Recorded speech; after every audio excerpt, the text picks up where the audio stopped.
So the Aqua Bests, this is our first year of running the Aqua Bests, so it's going to be really quite a steep learning curve for us. We're the three main organisers of the event are Active LD, Everyone Active, and Winchester City Council. We've been really fortunate to have a small community grant from Winchester City Council to help us deliver the event. So a huge thanks to them for that. That icon reminds me that I'm meant to be recording the session, so that's sorted. So just as a reminder, with the Aqua Bests is developed through the success that we've had from the personal bests. So I thought it might be helpful just to remind everybody of what our goals of these sort of personal best style events are and why we're so proud of them. So the first one, we inspire participation, and well, Heather and Martin and Helen, from your experience from the personal best, I think you've probably seen firsthand more than once the amount of brilliant participation and how almost how contagious it is to inspire the participation. It's a real buzz.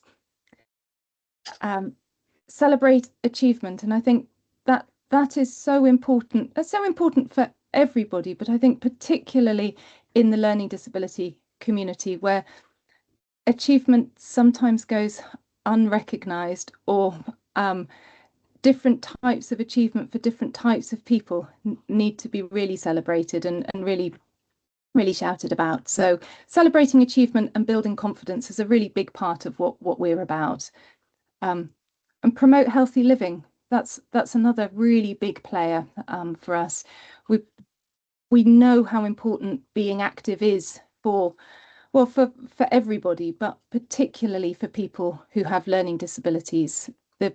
The social value, so the value of being active in terms of in terms of not costing the NHS money, not costing adult social care money, in terms of well-being factor, both health and mental health and physical health. The social value for people with learning disabilities per year per person is estimated at about, I think, just over £6,000 per person per year. That compares with just under £2,500 for a member of the general population. So for our guys, being active is more than twice as valuable for them, for their health and their social value. So it's a really big deal. The personal best and Aqua Best is all about building connections as well. It's about friends, new friends and old friends connecting. It's about connecting volunteers to the LD community. It's about connecting clubs and coaches to the LD community as well, and hopefully building more opportunities for more people to get into sport and more into water sport more often. And we also have a part about empowering and educating. So we've done a piece for our last personal best about autism and an autism awareness session online, which we had our participants kind of help lead on and help inform our teaching on that. We're really keen to be putting more of that sort of thing together as well, and really to get to the voices of our participants and their experiences, and how we can do our best to make their experience as positive as possible. So as I mentioned that Everyone Active and Winchester City Council are our main partners. We've also got a huge amount of support from two local clubs, the Winchester Water Polo Club, who will be running the water polo session, and the Winchester City Swimming Club. They used to be the Penguins. They're running the structured swim session. But not only are they providing coaches, they're also providing people who are going to be in the water, volunteers in the water and coaches in the water. So their contribution has been really huge. They've also really helped us with some of our planning and some of those planning decisions too. So a massive thanks to them. So a little bit about our participants, and I put a photo of or lots of different photos of people from the personal bests to try and keep it a little bit relevant with the sporting theme. Our participants are all adults with learning disabilities, but just like the general population, they are all individuals, and there are no two participants who are the same. And as individuals, they will have obviously different personalities, different likes, different dislikes, different things that they may be a little bit frightened of, different things that give them joy, different ways of celebrating. So there will be a whole range of personality types and character types, as you would expect with any group of the population. But the thing in common that our participants have by having a learning disability is that they will find it more difficult to process information. So they may process information, it may take them longer, or they may be more prone to misunderstanding. So that's why a consistent and calm and sort of slow and sort of well reasoned and considered approach is really important. But I think the other thing I really wanted to mention about saying that although our participants all have a learning disability, many of them will be carrying additional challenges along with that. So yes, they might have a learning disability. They might also have sight impairment. They might also have hearing difficulty or hearing impediment. Some of them will have physical challenges. Some of them may also have, or we would expect almost between a third and a half of them to have autism as well as a learning disability. And some of them will have some quite complex medical conditions that will require quite high level management of those medical conditions, and they'll be on quite a schedule of medication as well. And so my point of kind of harping on about that a little bit is really to say that for some of our guys, the challenge of day-to-day life is significantly higher than our challenge of day-to-day life. And so for them just to get through the doors and to come to the Aqua Bests might be a really big deal and might be really brave. Anything that they do on top of that is exceptional. So I think it's just bearing in mind that some of them will be kind of up against they will have overcome some quite big challenges to get there on the day. Saying that, as you can see from the photos, and the photos is pretty representative of what we expect at the personal bests. So we would expect similar at the Aqua Bests. Their sort of joy for giving it a go, and their enthusiasm and their energy and positivity is just brilliant, and it's such a fun way to spend, well, a morning or a day or any time hanging out with these guys, because they're just so cool. So moving on to a little bit about what to expect on the day. And we don't have the same structured volunteer roles for the Aqua Bests as we did for the personal best, because we're on a much smaller scale and it's our first year this year. So we are learning as we go along. But what we're anticipating that will happen is we're asking our volunteers to arrive at 9:30, and we will give you a little tour of the leisure centre. Some people will know it really well and others might not know it so well. So we've got we'll show you where the changing village is. We'll show you where our quiet spaces. We're going to allocate 1 or 2 quiet spaces for the participants if they need time out. We'll show you where the lockers are. I mean, that's pretty obvious when you see them, but lockers require a £1 coin.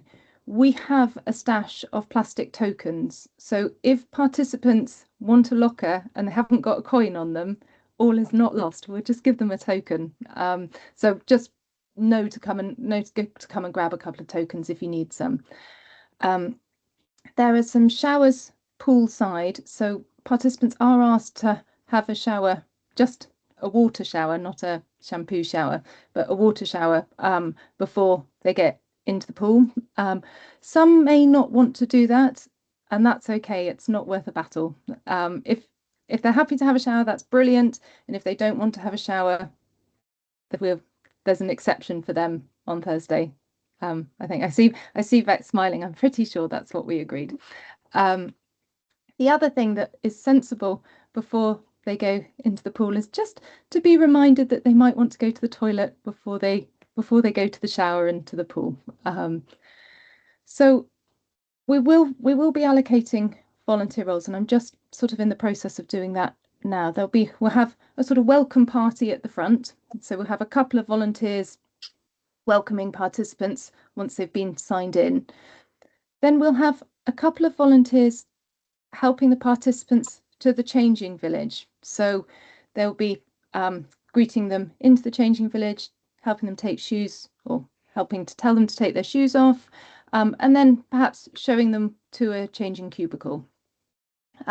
It's quite important for our volunteers not to go into the changing cubicle with participants, and likewise not into the toilet cubicles with participants. Directing them and chaperoning to and from is ideal, but personal care or any environment where personal care might be a risk is something we would recommend against, and that's not something that we're asking of the volunteers. We anticipate that some people might merrily put their stuff in a locker, sort the locker out, get the locker key, and then not know quite what to do with the locker key. I think they come on a wristband, but some people may not want to put that wristband on. So I will get some bags or Tupperware for volunteers to hold on to participants' locker keys, and we'll have some labels for that as well. And then we're using the same system as the personal bests for teams. We have 3 teams, and they're going to be 3 teams of about 10 or 11 participants each.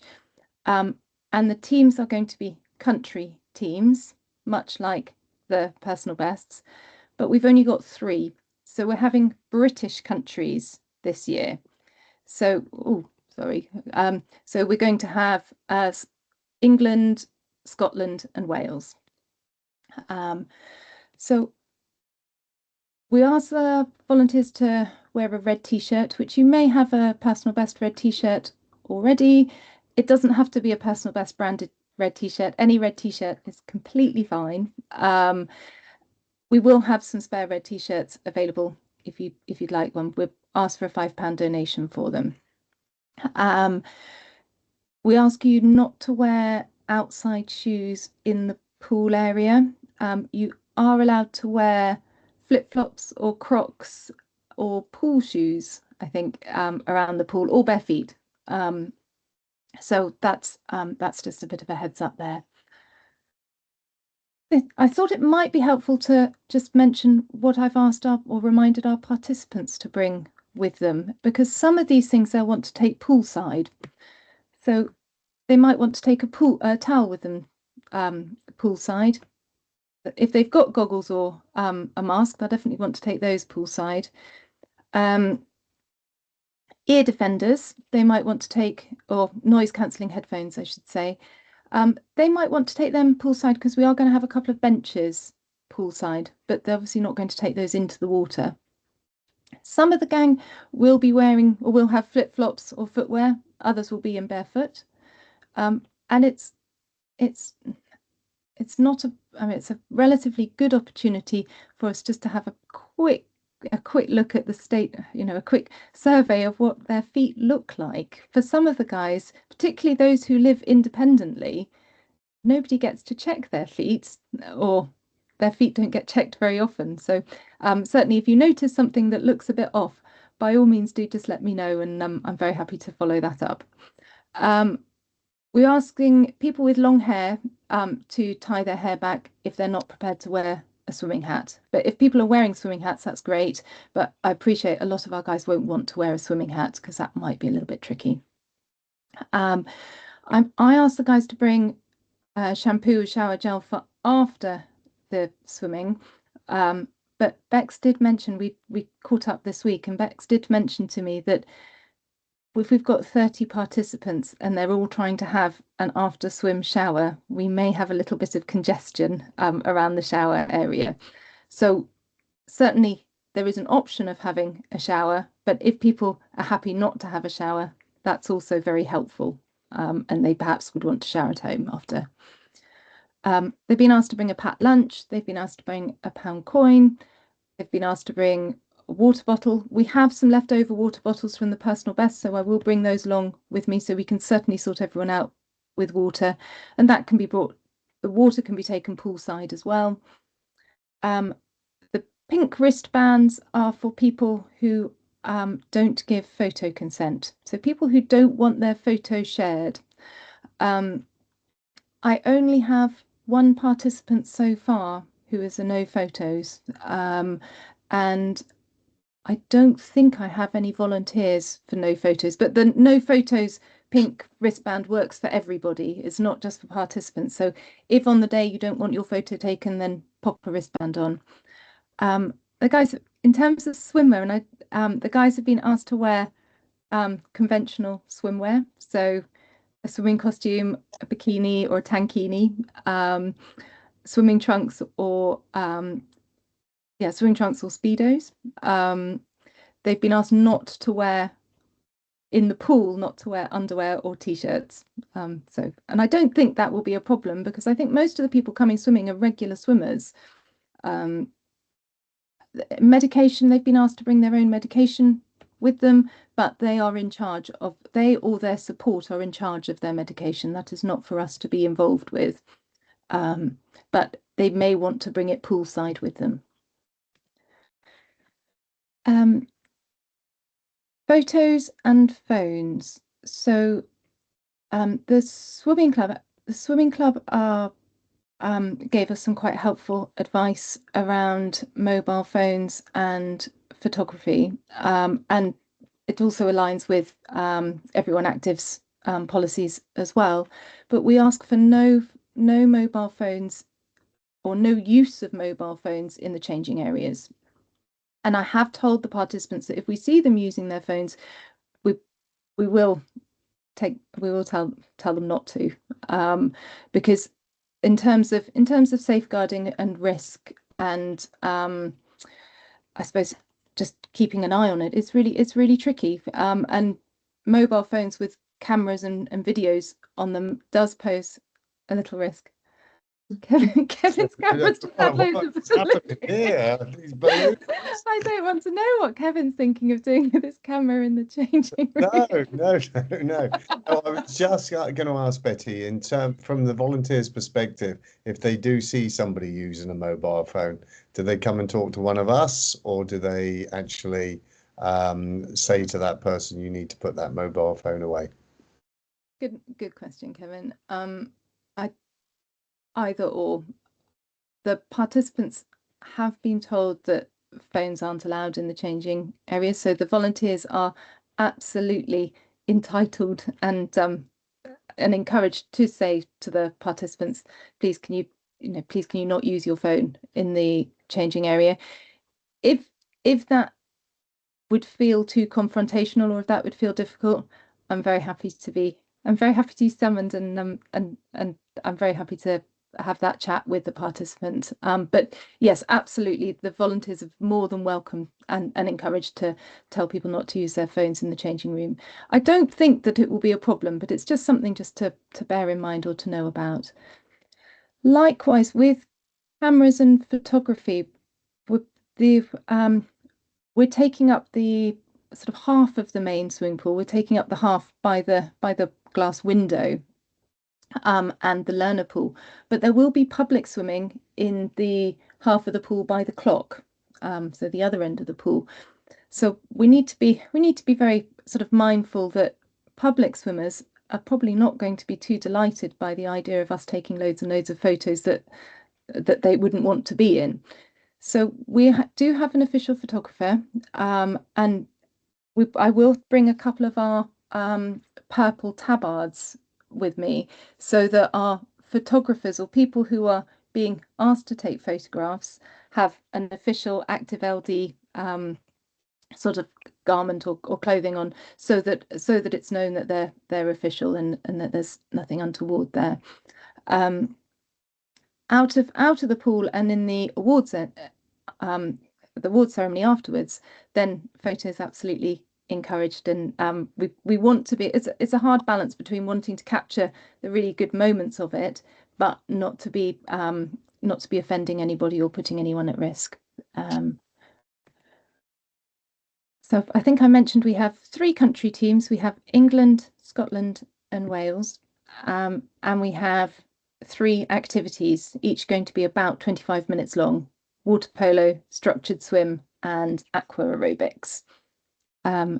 So I've tried to, and don't worry, you don't have to remember this, we'll have printouts on the day. I've tried to put them into an order, and it depends whether you want to know what your country's doing at what time or what activity stream is doing at what time. So that's why there are 2 versions there.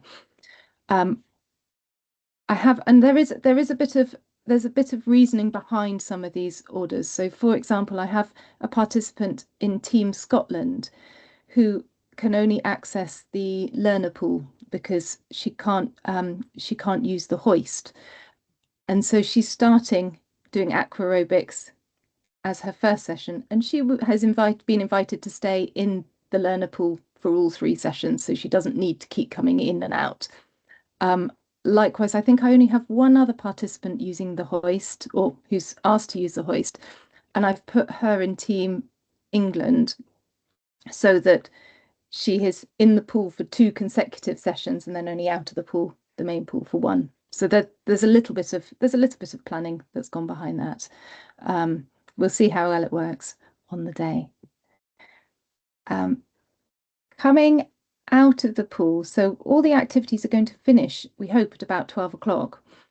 And this is something that we want to think about for next time and see how well it works this time, whether in future we need a staggered finish or whether a finish for everyone at the same time works all right.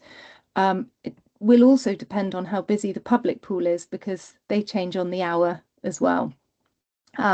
So there may be a little bit of congestion leaving the pool. So there we'll need our volunteers just to help sort of crowd control a little bit, and just to help make sure that it doesn't get too congested. I put the sign about the slippery floor. When floors are wet, they get slippery. I mean, that's just how it is. But our guys, some of them don't have terribly good balance, and they may need a little bit of help or a little bit of support transiting from pool to changing rooms. And then I mentioned about showers afterwards, kind of to be encouraged, but also totally fine to have a shower at home afterwards, and to speed up the transition into the cafe for the awards afterwards. And then talking about the awards, celebrating achievement is a really big part of what the Personal Bests and the Aqua Bests is all about. So with thanks from thanks to Winchester City Council, we've got some smart certificates on the way, and we have some medals as well. So the medals are put together by one of our LD advisors. So Matthew, our LD advisor, has very good dexterity. He's very meticulous and not the speediest of workers, but he's got very good fine motor skills, and he's pinned together all the medals onto the ribbons. So he's been quite involved in that. We will be giving a trophy to the sort of the Personal Best or the Aqua Best for swimming, for water polo, and for aqua aerobics, and for an overall champion. Our winner selection, or our champion selection, is not an exact science, but we try to select somebody who is it's the most worthy of the prize rather than the person who is the standout best at each sport, because then the guys aren't playing on level playing field, and for some what might be a small achievement for one might be a massive achievement for another. So we try and factor that in. And then a social and a catch up afterwards, and really an opportunity to connect with the participants and to find out what they thought about the event. It's our first one, and there'll be some things we get right, and there'll be other things that we maybe haven't got right or could get even better. And the participants are the best people for us to learn from as to what they've enjoyed, and where we can improve. So and what activities they might want for next time. So if you can be a bit of a detective or a interviewer at the same time as your social, that would be amazing. And Bex and I will be at the awards to start with, but we have to shoot off at 1 o'clock because it's quite exciting, because the personal bests have been selected as a national finalist for the UK Active Awards. So the UK Active Awards have a number of different categories, and we've got through to the final selection for the Inclusion and Diversity Award. So there's a swanky award dinner and evening in Birmingham on Thursday evening. So after the personal best, we'll be at the personal best till about 1, and then by 5 o'clock we hope to be all dressed up, ready to go in Birmingham, and keeping our fingers crossed to see how we've got on. So that's why you won't see us right at the end. We'll be shooting off, but we would expect that everything will be sort of finished by 1:30, and by all means the volunteers can stay for the social as much as they like, but if you've got things to do or places to go, it's no problem if you need to shoot off too, because we can leave Kevin to clear up. Just kidding.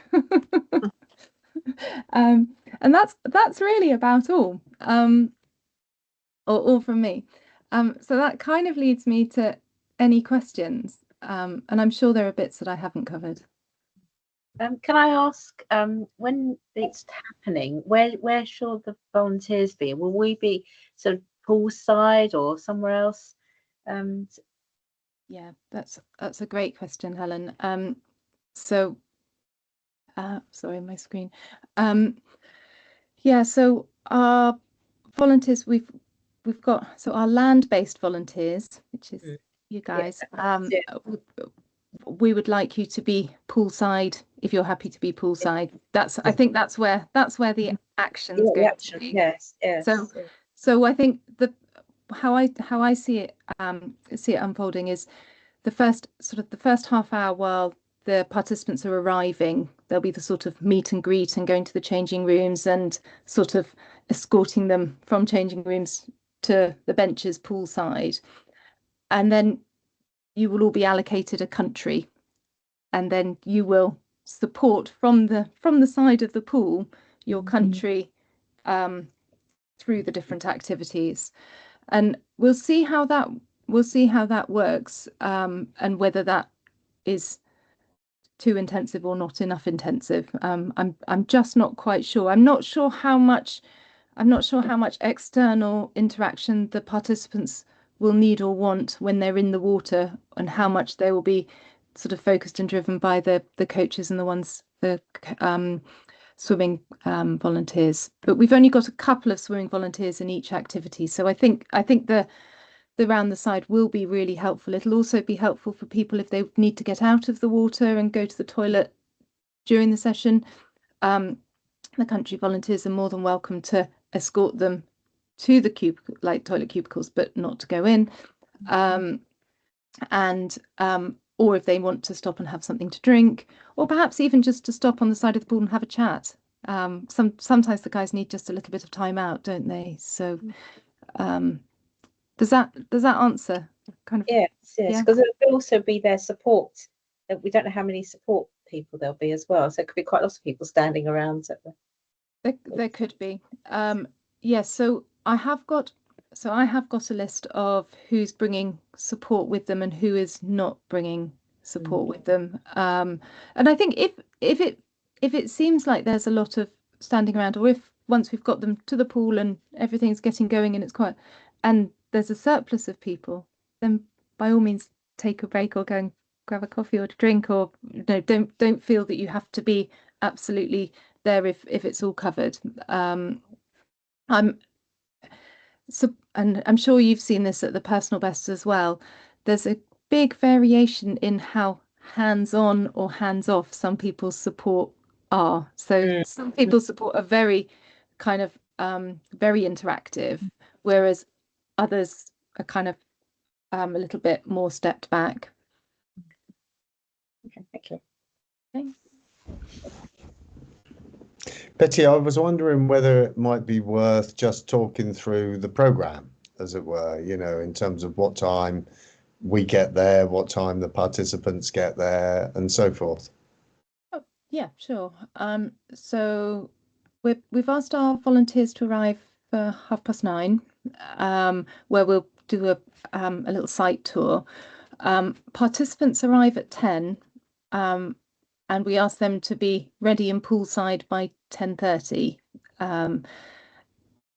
There will be some latecomers, and there will be some people who will arrive at 10 but won't have enough time between 10 and 10:30 to get themselves poolside. So that it won't be an exact science. Then at 10:30, I think, Kevin, you're going to give a little welcome to the participants poolside. So they'll be all congregated on a bench by the pool, and we'll just remind them of the sort of the basic pool rules: no running, no jumping in, no diving. Listen to the coaches. These are who the lifeguards are. We can give them, depending on timing and appetite for it, we can give them a little demo of what the number of whistles or blows of a whistle on the lifeguard's whistle means. So kind of 1 whistle to get attention, 2 whistles to get another lifeguard's attention, 3 whistles for an emergency, and a continuous whistle is to get out of the pool. Very well remembered, Betty. Well done. It was a good test. I was impressed that you committed to it. So we can give them a little bit of info on that, which I think for some of the guys they'll find really interesting. So that will be 5 minutes, and then they go into their first activity. They'll have a little warm. Each activity we have asked to give a little bit of a warm up for their activity, and then they'll be doing the activity. So they'll do one group will start with say aqua aerobics, and then they'll go on to swimming, and then they'll go on to water polo.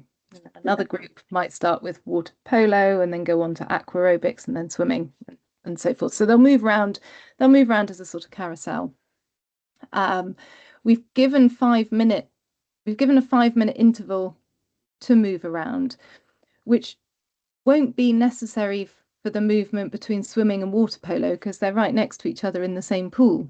But they will be necessary for the movement between aqua and swimming, or aqua and water polo. So yeah, we'll sort of see how that goes. Volunteers in the water will be wearing either a red sort of rash vest or red sort of swimmer's t-shirt, or a red swimming hat.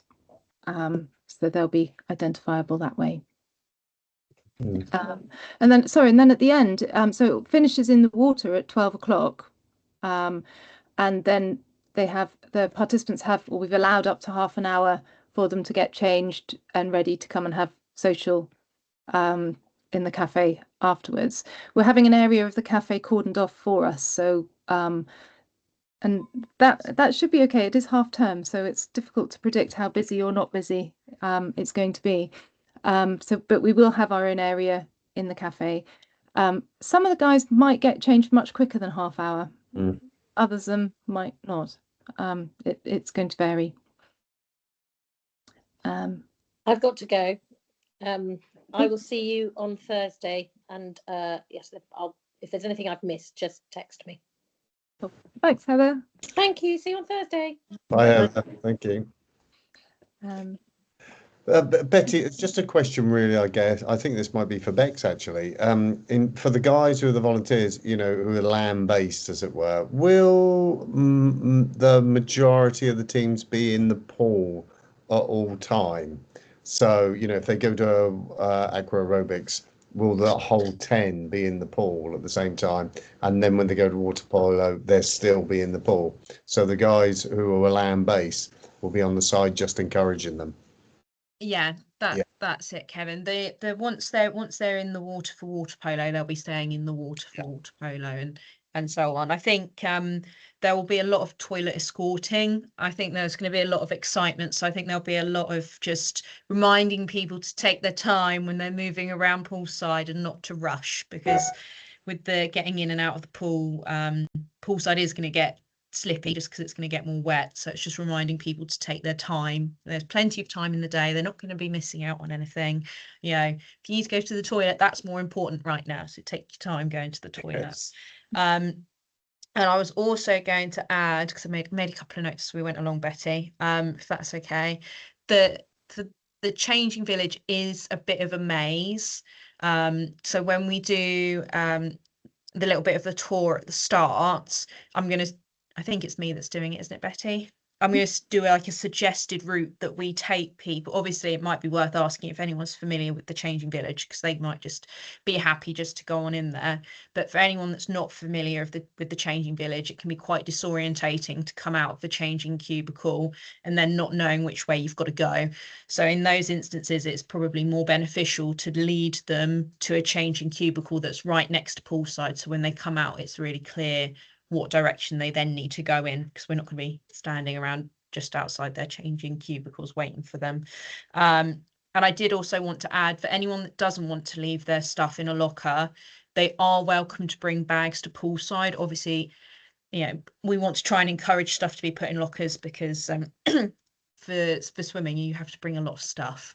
It's just to avoid loads of bags on poolside, really. But if people aren't comfortable putting their stuff in lockers, they can bring it to poolside. Also, there is a chance that it might get a little bit soggy, so that's another selling point to maybe put it in the locker. But again, with all the bits and bobs that people might want to be bringing onto poolside, it might be easier to just put it all in their bag and bring their whole bag to poolside. But yeah, I know, Betty, you explained the locker tokens very well, and I appreciated that, but I just thought it was worth saying, if they really wanted to bring their bag to poolside, they can. But if we can avoid all 34 participants' bags on poolside, then that would be great. But yeah, I think that was all I really wanted to add. I think, Bex, something we mentioned in conversation last week, again, about a little bit about the lockers and their kit and stuff, was when they there's the bench, when you go through into the changing village, there's a bench where you can sit down and take your shoes and socks off. And a lot of people and lots of public just leave their shoes and socks kind of down by that bench. Bex suggested that we encourage our participants to keep their shoes and socks with their stuff. So once they've taken shoes and socks off, perhaps one of us picks them up and carries them and takes them to a locker, so that we don't have lots of left and right shoes that are all in the wrong place later on. Yeah, we don't want to be holding up shoes at the start of the awards ceremony asking whose is whose. Yeah, I think that's probably for the best if we walk them to a changing cubicle and either put them in the changing cubicle with them or point out the locker that's directly opposite and go, this can be your locker, this is where your shoes are, kind of thing. And just to make it clear, Betty, you touched on it, but for any volunteers that are holding on to locker keys, for the participants that don't want it on their wrists, we'll also put a little name tag on that, so they're not expected to remember the number. Yeah, I think that was what we agreed, wasn't it, Betty? Yeah, I'll bring some sticky labels. Yeah. And you're not expected to remember everyone's numbers. We can put the names on them.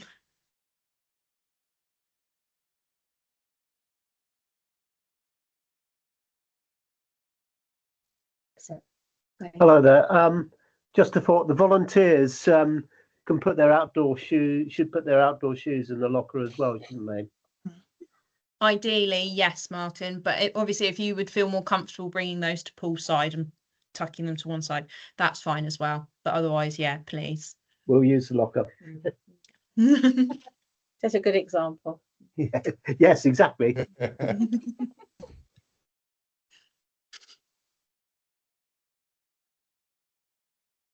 other questions? I feel like we've kind of, well, we probably haven't got everything covered, and we'll find out on the day what we've overlooked. But I think we've got a lot of people really quite excited about it. We see the participants at circuits on Saturdays, and they're really buzzing about it. So yeah. Oh, I know. If in the cafe, if they haven't brought food or they want extra food and drink, can they buy that in the cafe? Yeah. Yes, they can. I think the cafe is card only though, but they can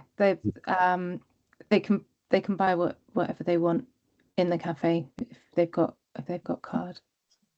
Most members are expert at using cards now anyway, aren't they? Yeah, and a lot of the people who are coming are quite familiar with the leisure centre, and those who aren't will be most likely coming with support. So it's the unsupported people tend to be the real local people, and those who are coming from further afield will have support with them. So yeah, we've got some people coming as far as Gosport to the event. So yeah. Anybody from Havant, Betty? Yeah, we got 7 from Havant. Very good. Yeah. And then we've got some from Southampton, quite a few from Winchester,